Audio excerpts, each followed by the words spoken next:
Hello et bienvenue sur Allume ton biz, le podcast positif des entrepreneurs éthiques et authentiques qui veulent développer leur vie et leur business selon leurs règles du jeu. Je suis Christelle, coach mindset et business, et chaque semaine, je te partage ici des astuces ou des interviews d'entrepreneurs inspirants pour atteindre tes objectifs, sans vendre ton âme et sans te cramer en route. Alors, éteins ton Netflix et allume ton biz pour ce nouvel épisode. Bonne écoute!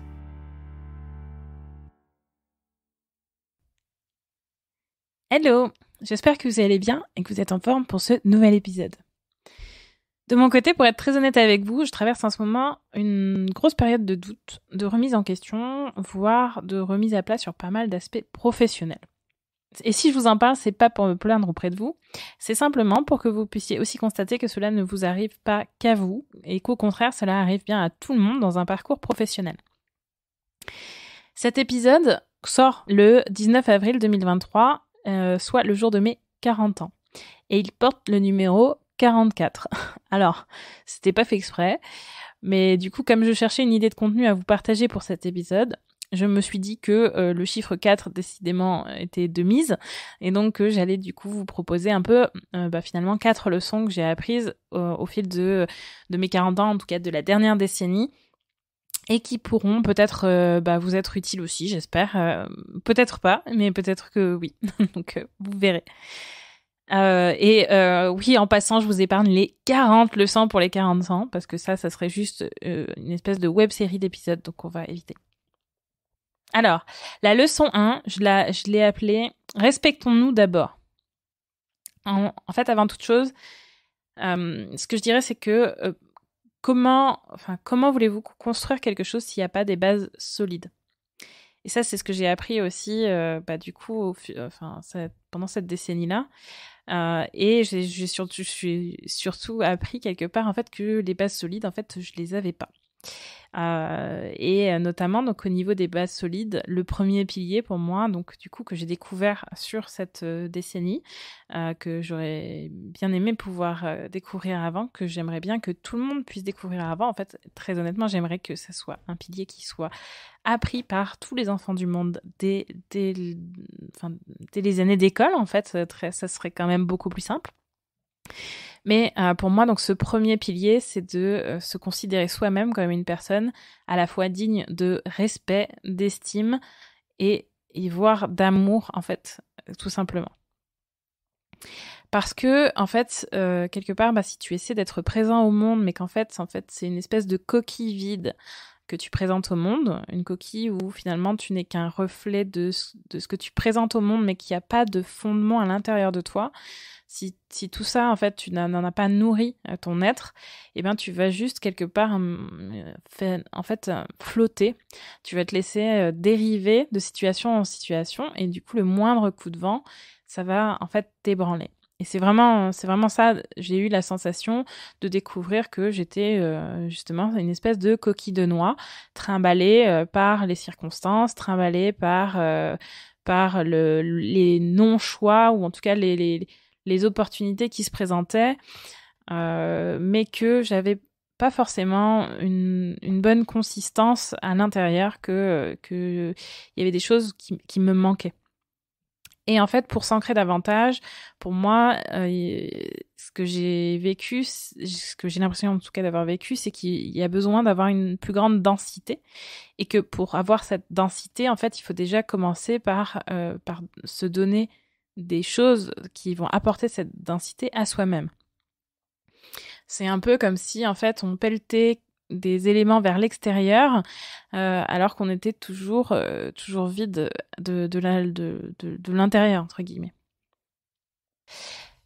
Et c'est quelque chose aussi que je vois souvent parmi les personnes qui ont généralement bon cœur et qui souhaitent vraiment aider les autres, qui souhaitent être utiles. C'est vraiment génial, tout ça.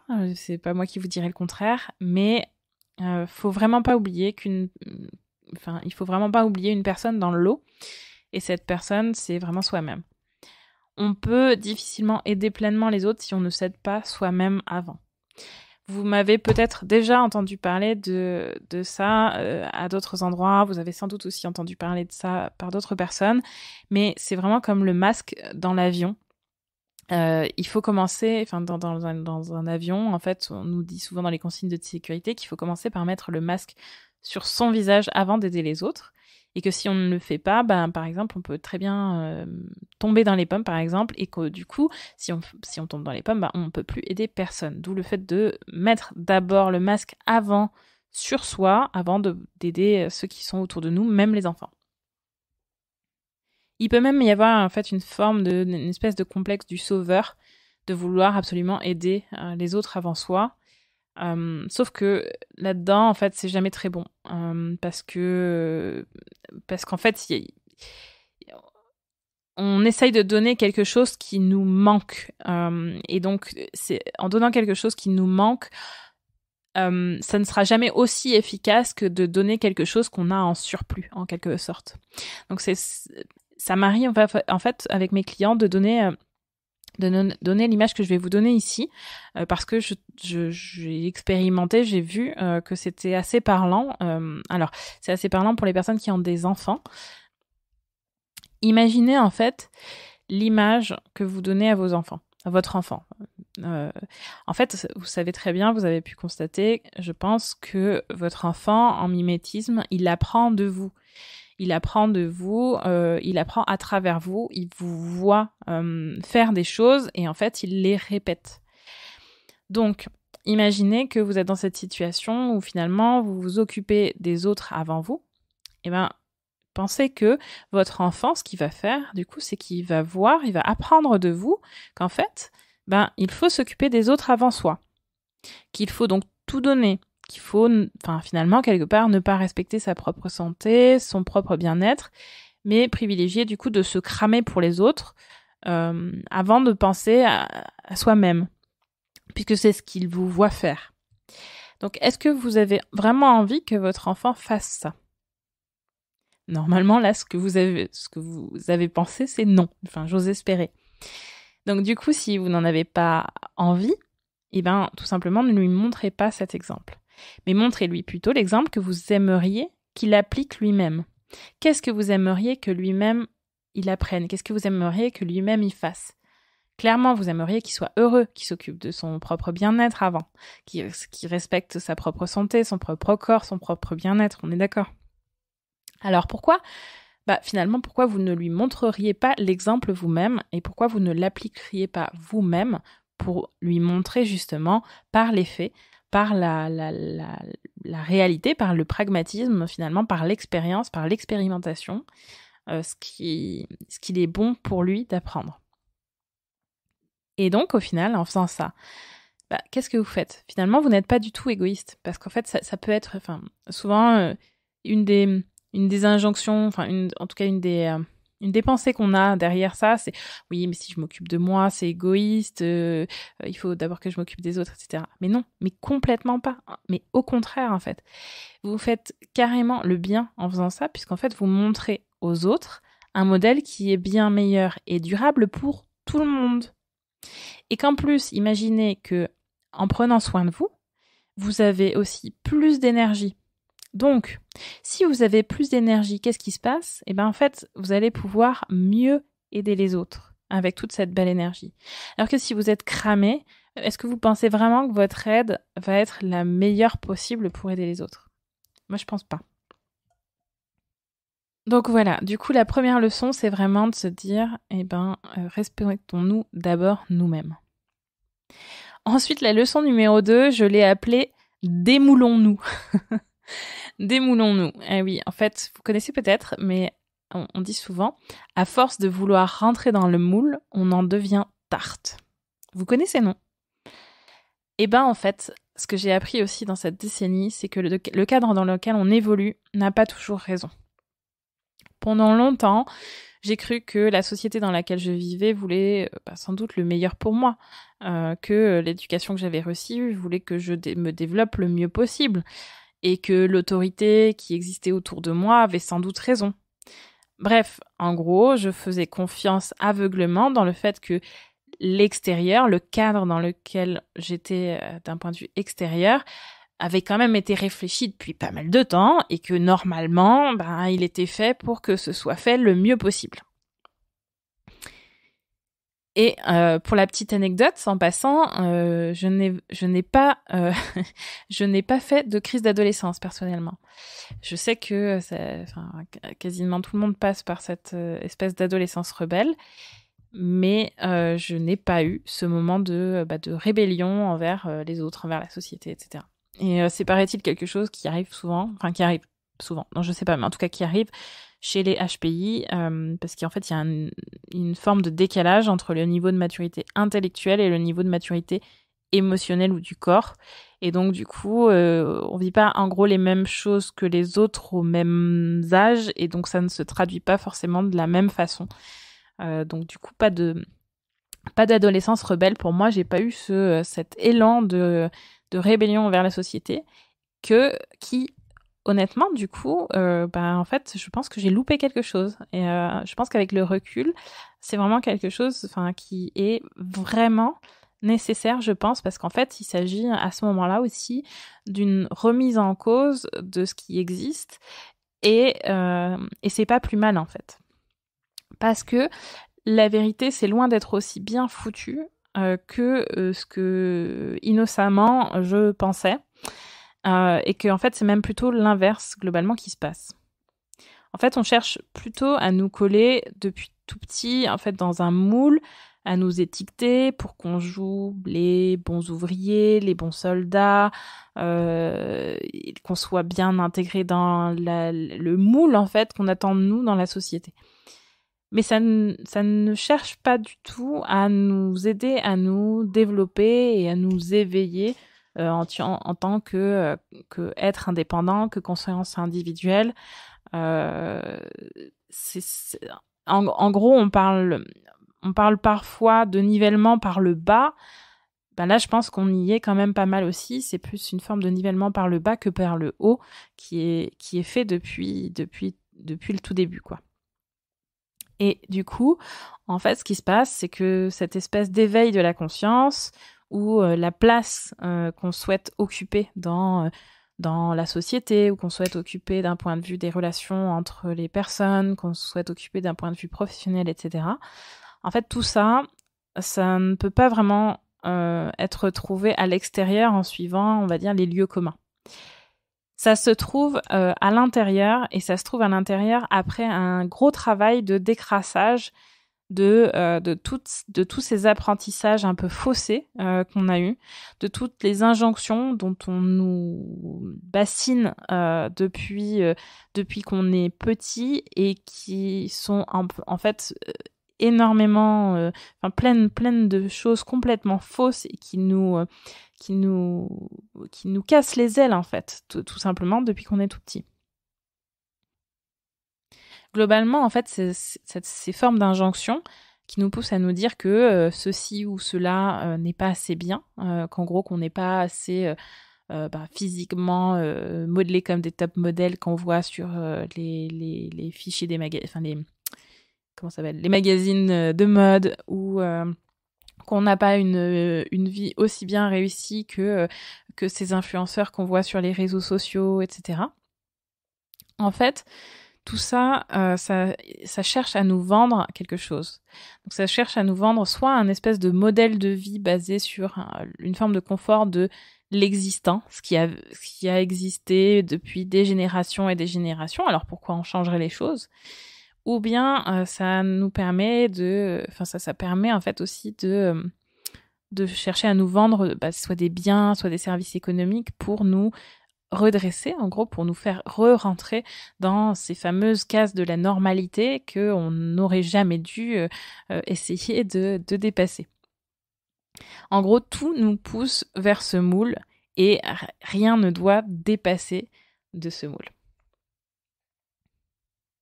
Donc, lorsque tout le monde vous dit quelque chose, dites-vous bien qu'en fait, ils n'ont pas forcément raison. C'est pas parce qu'un nombre énorme de personnes vous disent toutes et tous quelque chose que ces personnes-là ont raison. Parfois, ils se trompent, mais carrément.